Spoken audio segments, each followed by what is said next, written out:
Years later, a thief stumbled upon them in the catacombs beneath St. Halomir's old archive. Not an infamous burglar, just a hungry man looking for relics to sell.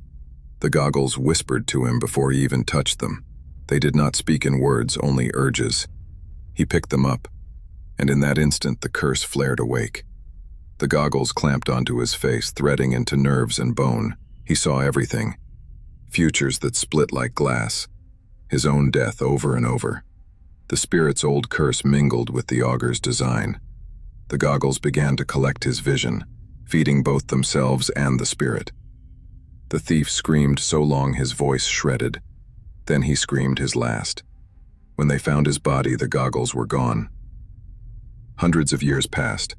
Elsewhere, in ancient Greece, the Mysticlea knelt by a river and found something half buried in the silt.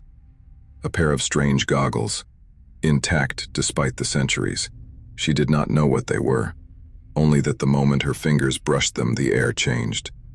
She too saw things, but the goggles had not fused yet. They had learned to wait. The Mysticlea was a philosopher, one of Delphi's great thinkers. She studied the goggles, not wearing them, but observing how they affected the environment. Patterns formed in flame. Water twisted unnaturally. Animals avoided her entirely. She began to write. Pages upon pages about the tension between fate and will, vision and truth. The goggles grew restless.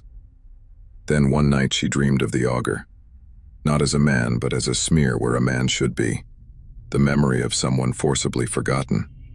She woke blind in one eye. The goggles had taken part of her vision in her sleep.